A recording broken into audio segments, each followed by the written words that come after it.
afternoon. This is Look Up TV. Welcome to the Trending News Bulletin. You're right on time for our top stories at this hour. It is the 23rd of September, the year 2022. Even as the country is looking at the new regime under President Ruto, who is now on a State House diary tour in the United States, meeting Joe Biden, who is the president of the U.S., on bilateral talks. And of course, we're bringing you updates of that particular conversation. And even as we await, we're seeing that President Ruto, who is expected to name his cabinet any time upon return from the United States, has indicated that he is keen to have an all-inclusive, albeit expanded executive. Much more is trending at this hour. Don't miss out. Use the hashtag Trending News as we commence the bulletin right now.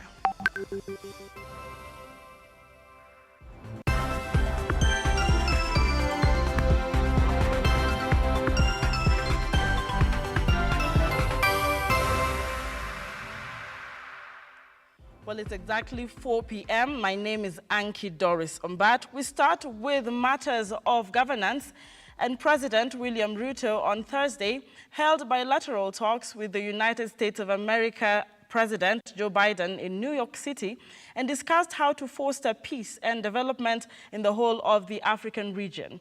The head of state also had fruitful engagements with his counterpart on cooperation on trade, investments, food security, and stability of the Horn of Africa. Earlier in the day, President Ruto sat with the U.S. Secretary of State Antony Blinken to review efforts of rejuvenating the economy as the world heals from effects of the coronavirus pandemic. Take a look.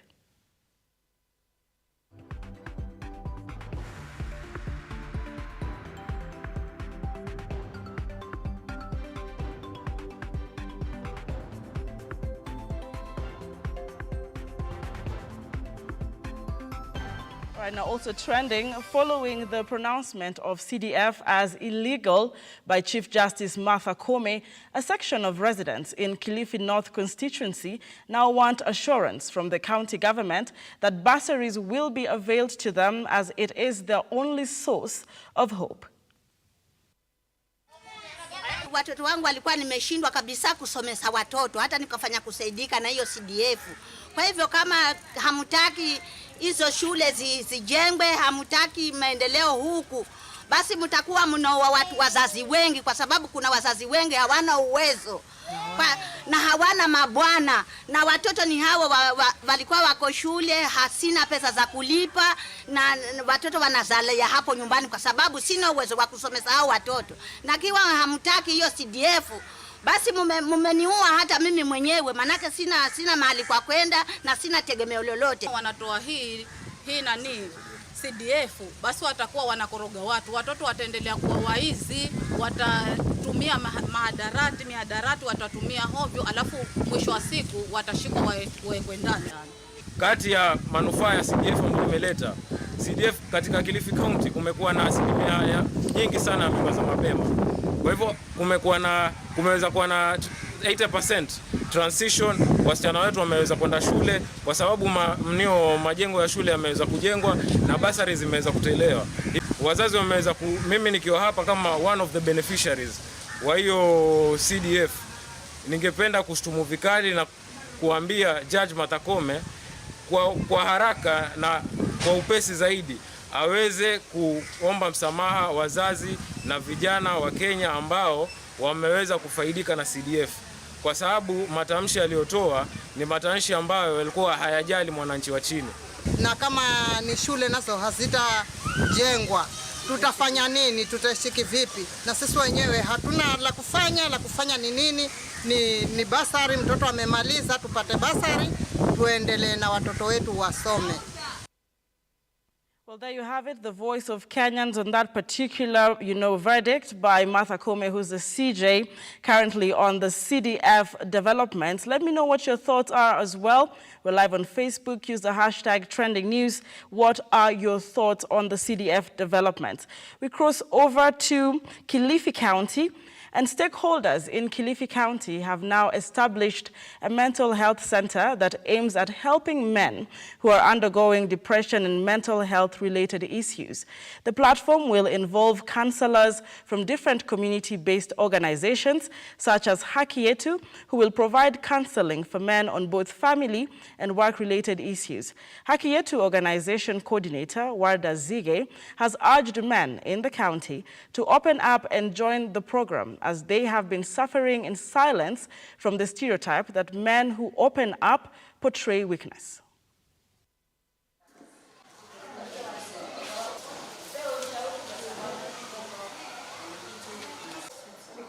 So today tuko na kitu inaitwa debriefing.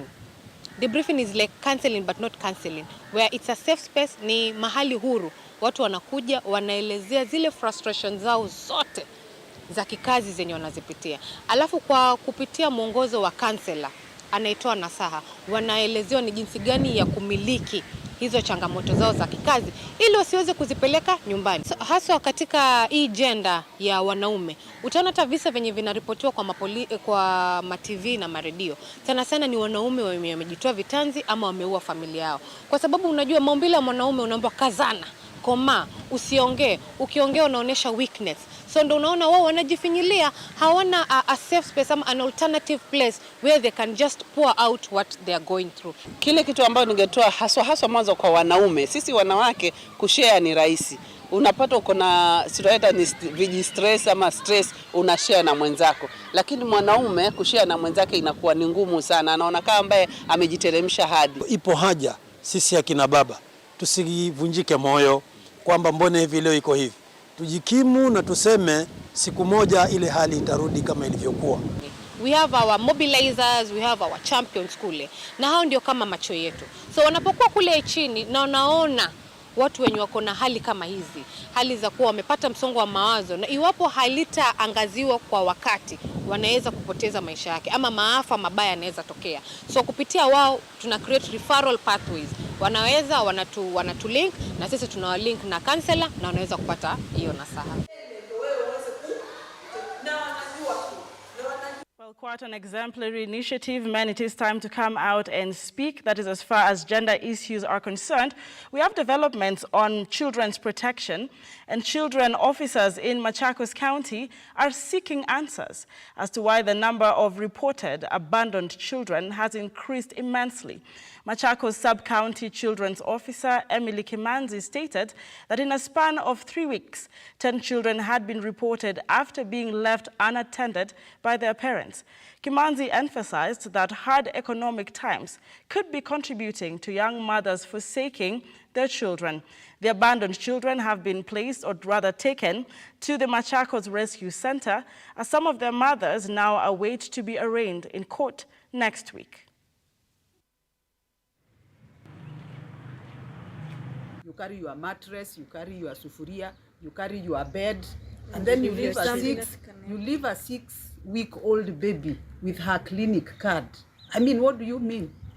What exactly do you mean? You are carrying your clothes, and then you are leaving the baby. The Children's Act 2022 is very fresh.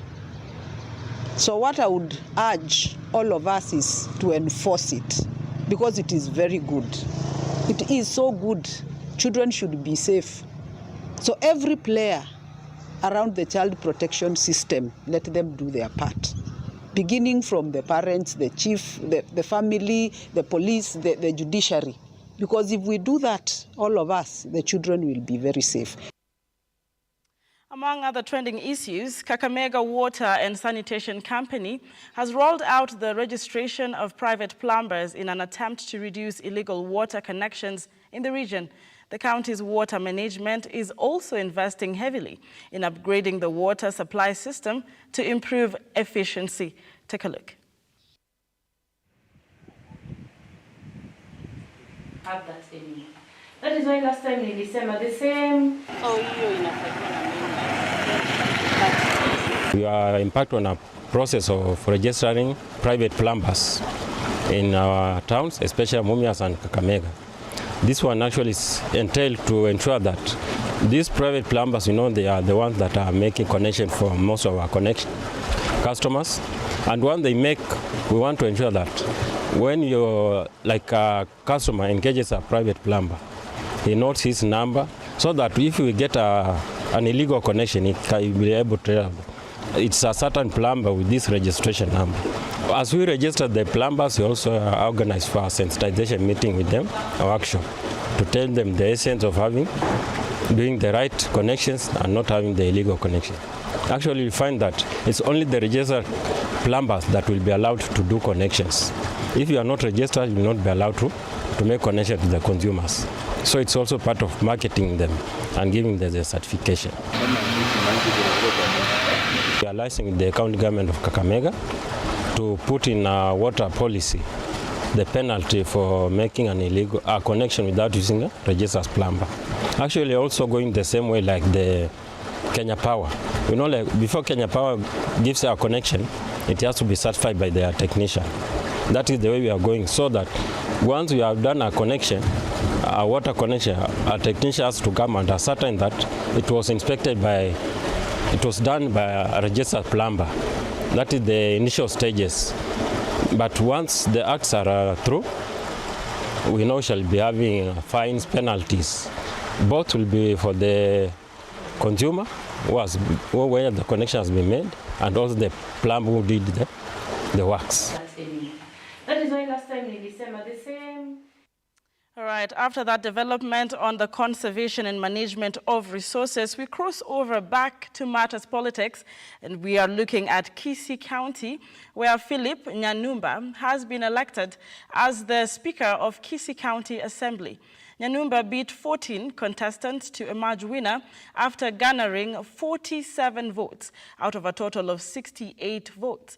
In his maiden speech, Nyanumba thanked the members for voting for him and vowed to serve them with humility regardless of their political party affiliations. Here we go.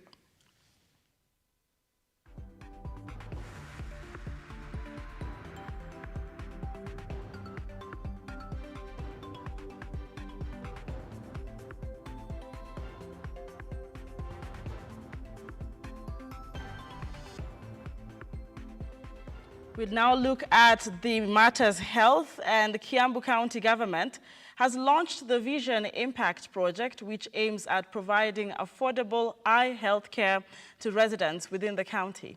Teresia Wanjiru, the Chief Health Officer, says that the project will train 3,000 community health volunteers who will go door to door offering tests and treatment services. The county has received 400 million shillings in funding and specialized equipment from interested partners to facilitate this project. Residents within the county who previously had to travel far to obtain eye treatment gave thanks to their government and PCEA Kikuyu Eye Hospital, which was at the forefront of this partnership. Now, this project is expected to run for 5 years. Tunataka kumsaidia.